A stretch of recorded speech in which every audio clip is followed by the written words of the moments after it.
Everybody. I am so happy to be up here with you all today. For those who don't know me, my name is Robert, and I'm the children's pastor here at Autumn Ridge Church. And last Sunday, Pastor Rick launched us into a brand new sermon series titled Stacking the Deck. And for the next several weeks, we're going to take a look at the different areas of our life that matter most to us, right? The areas of our life that ultimately form our identity and tell the story of who we are. As a matter of fact, our thesis for this series is right here: identify how you identify. And while we all have different parts of our life that matter to us, there's always one area that's a bit heads and shoulders above the rest. It's an area of our life that we're more willing to give our time, energy, and attention to. It's an area that, if removed, would leave us feeling lost and without a purpose. We are referring to that as our top card. And to drive that point home, last week we handed out this stack of 5 playing cards that are blank on one side, and we gave you a little bit of homework. We challenged you to identify how you identify and to write down the 5 top areas in your life, and then, as a little bit of a bonus, pick out which one would be your top card. I have mine here with me clearly. I'm going to share them with you in no particular order here. We have being a Christ follower. I have being a husband. It's pretty important. You're welcome, dear. I have being a dad, right? I have my career, being a pastor. And then at last but not least, I have my ongoing pursuit to become best friends with NFC North champion Green Bay Packers quarterback, Ben, where are you? Aaron Rodgers, right? And before you're laughing, you don't need to laugh, because Aaron Rodgers does want to be my best friend. He just doesn't know it yet, okay? Now, your cards may be similar to mine. They may be completely different. But the question I have for you here is this: where do you think the parent card should go? I know a lot of wonderful, well-intentioned moms and dads who believe that this card should be their top card. Their identity is completely intertwined in how well they parent, how successful their children are, or how well other people think they parent. Now, more often than not, those families are pretty run down, they're stressed out, and they're at a complete loss anytime their child begins to rebel or act out or miss the mark. They just don't understand how things could have gone wrong. It's really no wonder that parenting has become this own multi-million-dollar industry, right? I mean, there are countless books telling us how to raise a happy home.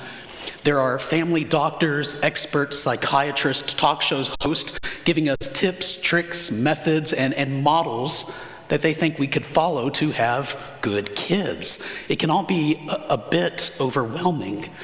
But my question for us today is quite simple. What would parenting look like if being a Christ follower were your top card? Because the truth of the matter is, if you identify as a believer, if you are a Christian, then everything else in your life comes after this one thing. Therefore, everything else has to be filtered through your relationship with Jesus. And so then as parents, we have to ask questions like, well, how does God want me to raise my children? Is there a model or a method in the Bible that we can follow? What is the Christian way to raise my family? And we're going to get to that. But before we do, I'm going to address something that I know is going through some of your minds, right? Believe it or not, I have not always been a dad. There was a time in my life where there was a whole lot more and better hair on the top of my head and a whole lot less weight down here, okay? Then I had kids, and both those things seemed to just change completely. All that to say is, I know how some of you sitting out here feel, right? I know how it is to be in church and the pastor come out and say, hey, today we're going to talk about parenting. And you're like, man, I should have skipped this week. You're beginning to mentally prepare your shopping list for the grocery store. You're starting to scroll through your phone because Pastor Rick said it's cool to have your phone out, right? But can I encourage you to stick with me today? Because no matter where you're at in life, I believe that this message can have an impact on you. In fact, there is one universal truth that connects every single one of us in this room and everyone watching at home. Whether you have kids or don't have kids, whether you are still a kid or your kids have kids of their own, we are all somebody's kid. Each and every one of us in this room has or had parents. And who you are today the relationships, how you interact with people, all stems from the relationship you had with your mom and dad. And so this morning, there are going to be some things that might trigger us just a little bit. They may unearth some emotions in us, but it's all in an effort to get us to a better, happier, healthier place within our own life so that we can have a better impact on the lives of people around us. Now, before we jump into the Bible, quickly, I want to present you with about 4 different parenting models that are most common in Christian homes. And these come out of the book, Grace-Based Parenting by Dr. Tim Kimmel. Great book, highly recommend it. And the first one here is called Fear-Based Parenting.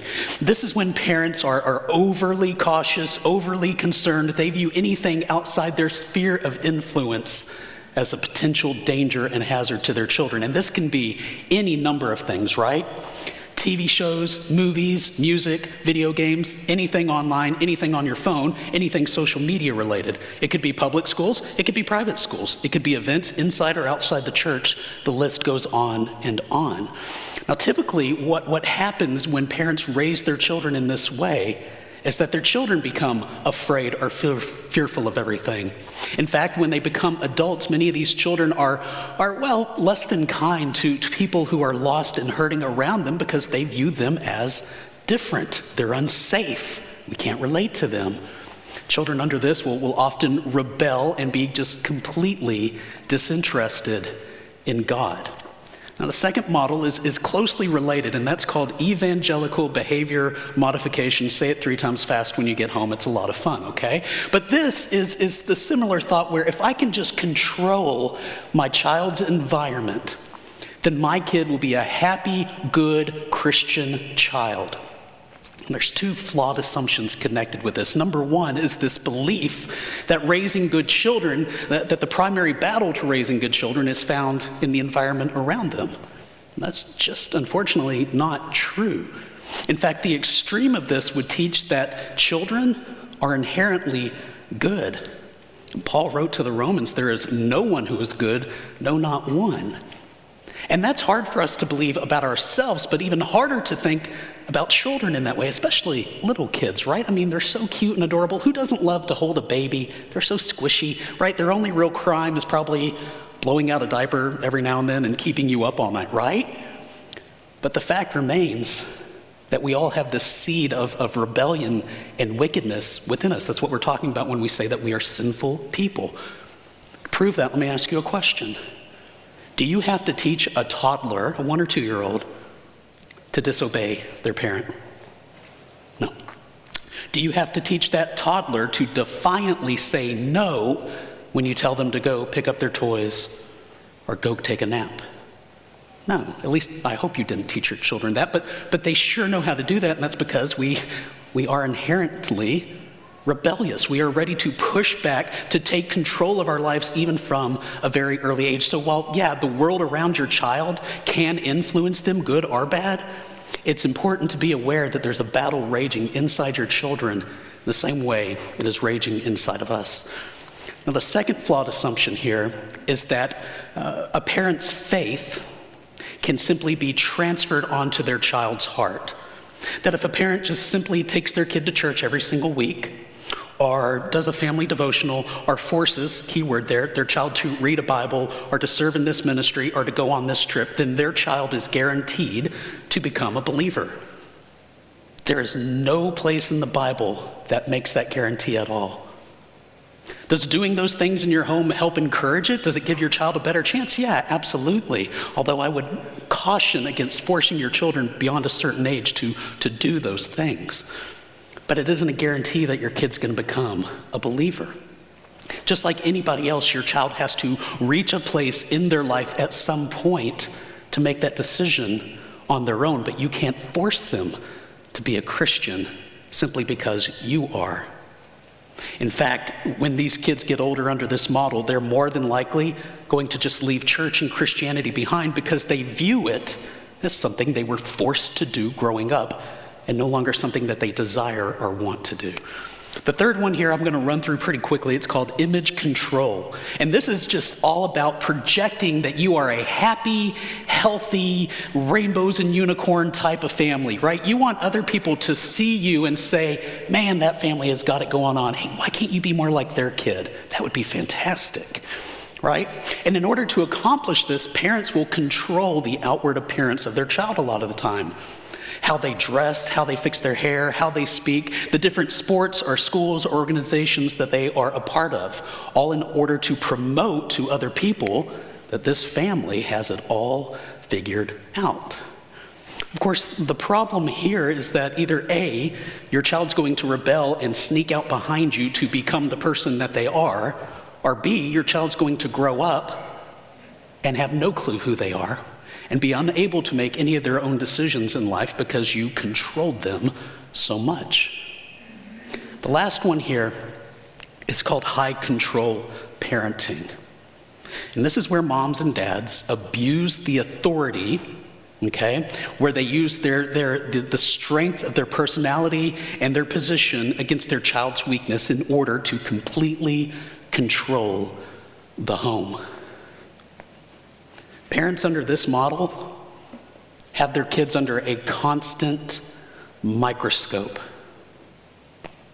They rule them essentially with an iron fist. They have expectations and standards through the roof that are impossible to keep. They create rule upon rule upon rule, and then you know what?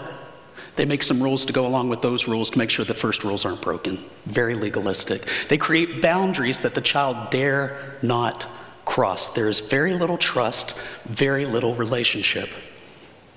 But there's two surprising, sad truths about this model of parenting. Number one, believe it or not, this is the most common form of parenting in Christian homes today.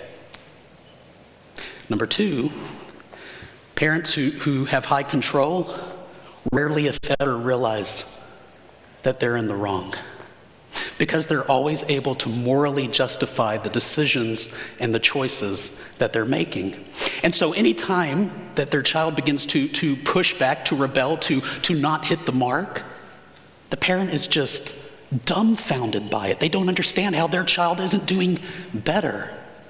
But it's not their fault, therefore it must be the kid's fault. If they just followed my rules, this wouldn't have happened. Or maybe it's that other kid that they're hanging out with. I never liked that family to begin with. Maybe it's the school's fault. Maybe it's the church's fault. Maybe it's just not their fault. And out of all the forms of parenting, this is perhaps the most devastating and detrimental to your kids, not only as children, but well into adulthood. If you want to see a very sad real-life picture of this, tune into TLC. There's a show called Welcome to Plathville. It's heartbreaking. 4 of their oldest children have completely severed ties with their family because of this overbearing control. Now, those are your 4 basic Christian parenting models. Happy Sunday to everybody. Glad you're here. But these are not the problem. These are born out of the problem, and the problem is this: when we make parenting our top card. Now listen, everybody wants the best for their children. We're not arguing that, but generally top card parents need their children to be near perfect because they find their self-worth and their validation in their child's success. Therefore, they're always pushing their children further and further to achieve more and more. It's never enough. And so what happens is it creates this cycle. It places unrealistic expectations and standards on both the parent and the child, right? You're always setting the bar, and if your child happens to reach the bar, you know what you're going to do? Move it a little higher, a little higher, a little higher. This then creates unnecessary stress and tension in both your child's and your life, right? If you're constantly striving for perfection, you're going to reach a breaking point. It's going to create stress, like I have to do this in order to make my parents happy. If I don't do this, my parents will be upset with me. It creates tension within the family, which finally leads to this failure mentality. Because I don't know if anybody else here knows this, but perfection is pretty difficult to achieve. In fact, let me say this. There is no such thing as a perfect parent, and there never will be. So give yourself a break. Second, there is no such thing as a perfect child, so maybe give them a break. Listen, before you misunderstand, I'm not saying excuse bad behavior. But I am saying this. You could be a really, truly great parent. You could do everything nearly right. You can give your child the best of everything, but not in an overindulgent, spoiled sort of way. And guess what's going to happen? Sooner or later, your kid's going to mess up. Sooner or later, your child's going to do something that's so completely boneheaded, you're going to say the classic parenting line, you probably know it, "What on earth were you thinking? I raised you better than that." But your kids aren't perfect. Your kids are going to make bad decisions. You can't force them to make right decisions. You can't force them to do the right thing. And before you think to yourself, "Well, I never messed up like that when I was a kid." Yeah, you did. You mess up like that as an adult. You just don't equate it the same, right?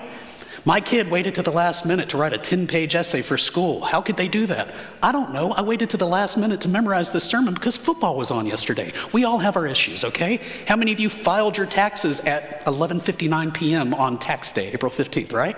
You're not going to raise your hand, but I know you're in here. It's cool, okay? We all make errors, and we all make mistakes. But trying to force your child into this mold of perfection is only going to leave you and your children stressed out, feeling like a failure, and you're going to break the relationship. There is a better way, and it can only come when we make our top card, or it comes easier when we make our top card being a Christ follower. In fact, there's a great model in the book of Ephesians chapter 6. Paul wrote this letter to the church in Ephesus around 62 AD, and among many other things, he talked about how we are to live life, how we are to love and care for those around us, which then led to a discussion on marriage, which then naturally led to a discussion on parenting. In chapter 6, verse 1, he says the following: "Children, obey your parents in the Lord, for this is right. Honor your father and mother, which is the first commandment with a promise, so that it may go well with you and that you may enjoy a long life on earth.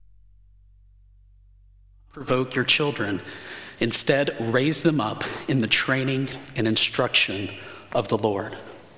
Now, Paul comes right out of the gate, and he's not even talking directly to parents at first. He's talking to children. And what does he say to them? "Children, obey your parents, honor your mother and father." Those are two different things. So what is Paul basically telling us? Well, this right here. He is giving us an application to obey to the principle, which is to honor. Paul is saying, hey kids, in order to honor your parents, you need to obey him. Now I'm going to take a second here and clear something up, because this is often twisted for people, okay? They misuse it. I've known many parents say to their adult children, we're talking 30, 40, 50-year-old children, "You have to do what I say because God commands you to obey me." Number one, God never commanded that we obey our parents. He commands that we honor them. And number two, when Paul says, "Children, obey your parents," the Greek word he used for children is specifically speaking to non-adult children, which is different for various cultures. For us, it would be birth through 17, 18 years old. So kids, I got all your attention. I see you in here. You have to obey mom and dad, okay? You need to listen to what they say, and you obey them to show them honor, and you trust that in obeying them, they are teaching you the right thing, and what they're telling you to do has a purpose. Now, adults, you don't necessarily need to obey your parents, right? But the fact remains that God did tell us to what? Honor them still. And that's hard, isn't it? It's hard for some of us because we may not have had a happy, healthy home life and relationship with mom or dad or whatever your family looked like. I know there's many people who grew up in extremely abusive and toxic homes, and for that my heart breaks for you, and I'm sorry. But God commands us to still honor mom and dad. He doesn't say honor them if they treat you right, honor them when they love you. He simply says to honor them, show them respect, esteem them.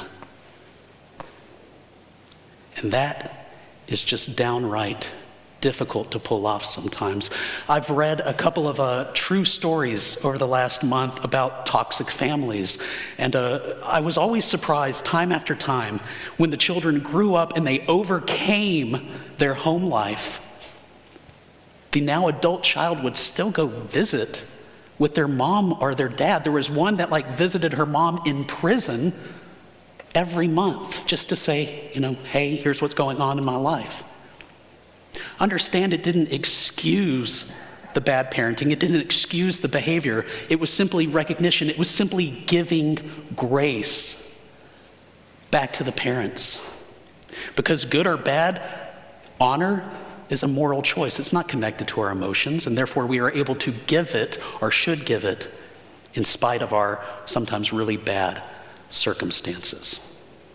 The question then becomes, as adults, how do we show honor to our parents? Well, Pastor Tim Keller had a couple of ideas on that topic. I'm going to share 3 of them with you. First, he says to find culturally appropriate ways. This can look very different to many people. Something very basic would be simply sending mom or dad a text. Hey, how's it going? Maybe checking in with them. Is there anything you need? Really, this is all about showing honor, making sure that their mental, spiritual, emotional, physical well-being is taken care of, okay? The second way you can show honor is respect their need to see themselves in you. Have any of you ever said to a kid, man, you really look like your dad, or boy, you have your dad's sense of humor, or your mom's sense of humor, and the kid just has this look of ugh, right? And I don't think they mean it in a exactly hateful way. It's because we all want to be our own person, our own individual, right? So we don't want to be compared to anyone. But the fact remains that we are all product of our parents. Therefore, we will look like them. We will share traits and qualities. Kids, you listening? One day, think of something that your mom or dad says that drives you up the wall. One day you're going to say it.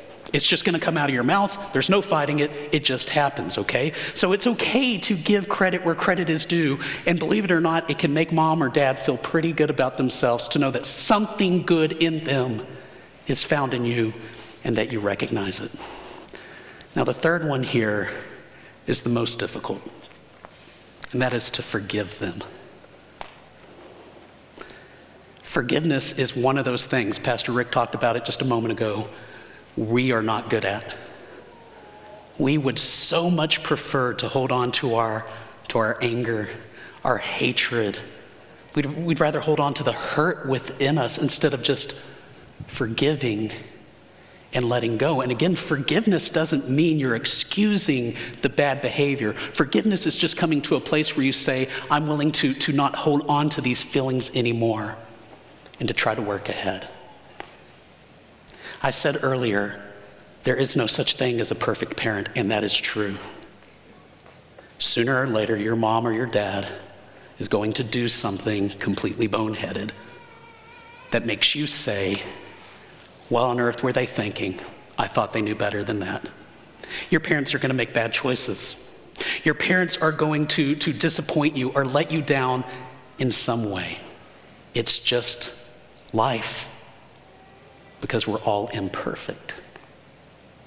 And so it's important for you to come to a place where you are able to see that, to see their faults, and ask or give forgiveness so that you can begin to move forward in your life. Now, I want to lean into this a little bit more. I know I'm talking about forgiving our parents, right? But I said we have a problem with forgiveness in general. And we have a problem forgiving our kids when they mess up. Here's the situation. The love that is supposed to exist within a family is unconditional love, meaning there is love and there's no conditions attached to it. I love you no matter what. And we're pretty good with that when our kids are little, right? The mistakes and errors they make, we can get past them. But when your kid gets a little bit older, gets into those preteen, teenage years, and they start doing things you never thought they'd do, when they do something that shatters that image you had of your sweet little baby boy, baby girl, you know what happens? A rift forms in your relationship.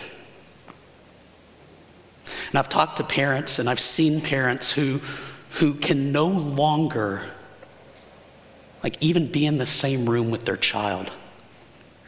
They can't look them in the eye. They don't know how to talk to them anymore, much more hold them and love them. They'll forgive them with their words, right? I still love you. But boy, their actions do not show it. And so in the kids' mind, they get this mindset of now, well, when I did this, this, and this, mom and dad loved me more. And when I did this, they loved me less. Therefore, now I need to climb this ladder and begin to earn back their love, because now love is tied to conditions and love is tied to approval. And so that child begins to strive to get their parents' approval. And that is not something that ends with them once they turn 19 or 20 or move out of the home.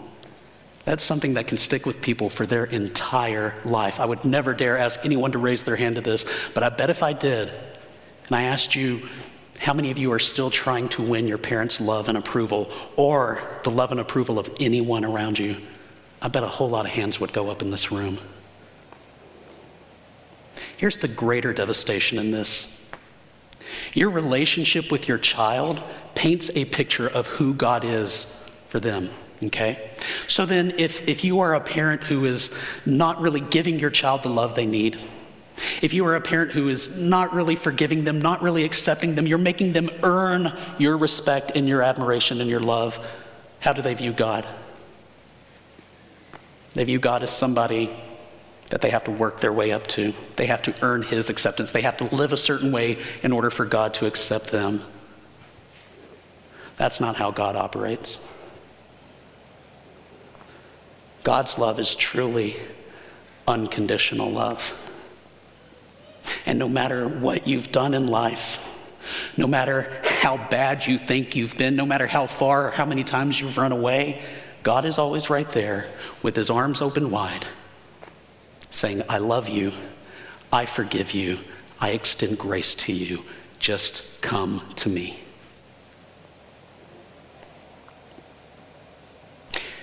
And you know what happens when you accept that invitation?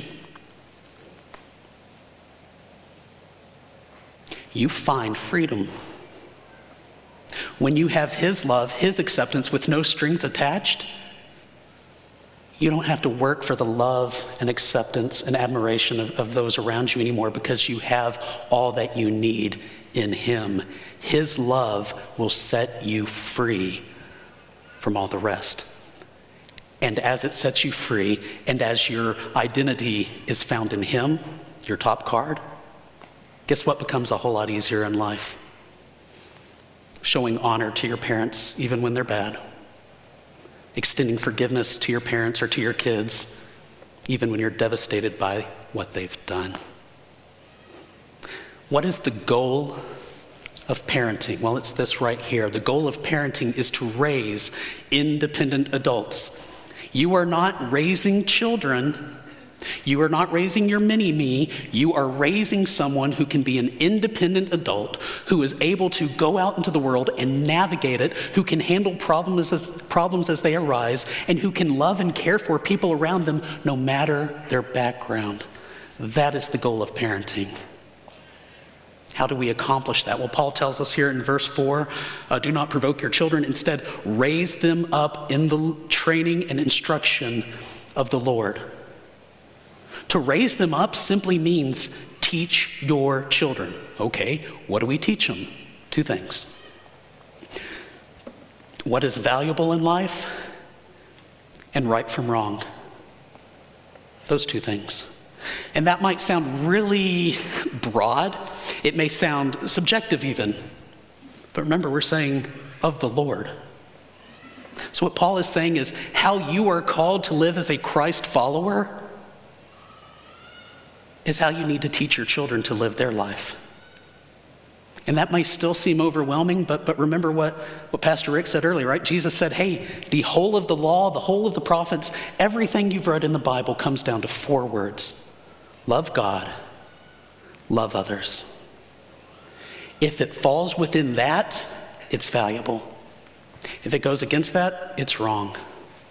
That's how you are to raise and teach your children. But here's the most important thing. You cannot just tell your children this is how you're to live. You cannot just beat them over the head and force them to read their Bible and drag them to church every week. Your children need to see you living this out in your life. Here's why.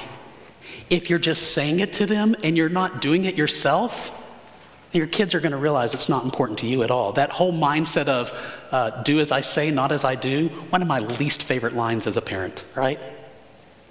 Show your children that your faith, that your relationship with him is real and it matters. And as you do, they will begin to believe it. They will begin to trust you. They will begin to mature and come to a place where they can be independent adults who hopefully one day, yes, also become Christ followers. Here's your bottom line. Parent your children the way that God parents you. If your role as a parent paints a picture of God for your children, then shouldn't you strive to parent more like God does? Which basically comes down to a whole lot of love, grace, and forgiveness. Hey, I'm going to tell you something that you all already know. Kids are weird. I'm a children's pastor. I know they're weird. I'm weird. That's why I'm a children's pastor, okay? That's where they just stick me now. No? Your kids aren't going to be into the same things you're into. They're going to watch really weird, loud, obnoxious stuff on the YouTube, okay? They're going to make decisions differently than you. They're going to handle life differently than you. You know the one thing they're going to do like you? Mess up. Children are strange. They're crazy, and sometimes they smell funny, but don't you think that's the same way God sees us? Don't you think the first time that a man wore sandals and socks together that God was sitting up there like, that's weird. I've offended some of you, I know, but ask somebody. They would tell you the same, okay? God looks at us the same, I'm sure. We do things not the way he wants us to do them. We go off track. We push back. We rebel. We intentionally make the choice to make a decision that we know is bad for us, and he chooses to love us anyway. He chooses to forgive us, and when we fall down, he is right there, ready to hold us, to raise us back up, and help us go forward so we can mature in our faith. Your kids aren't you, but they are a gift. And you have a short time to show them the love of God. And that happens best when our top card is in him. Let's pray. God, we love you. And we are so thankful for the grace, forgiveness, and mercy you show us, because we know that we are prone to make mistakes and foul up over and over. So God, I pray that for the parents here, that they would be able to do the same for their children. I pray for the kids here that they'd be more willing to listen and to obey and to trust mom and dad. I pray, God, that you would help us to take a hard look at how we're raising our children, God, and to adjust as needed. And God, for our families, I pray that you help us to extend forgiveness to our moms and dads. God, help us just to be better than we are. And be in your son's name. Amen.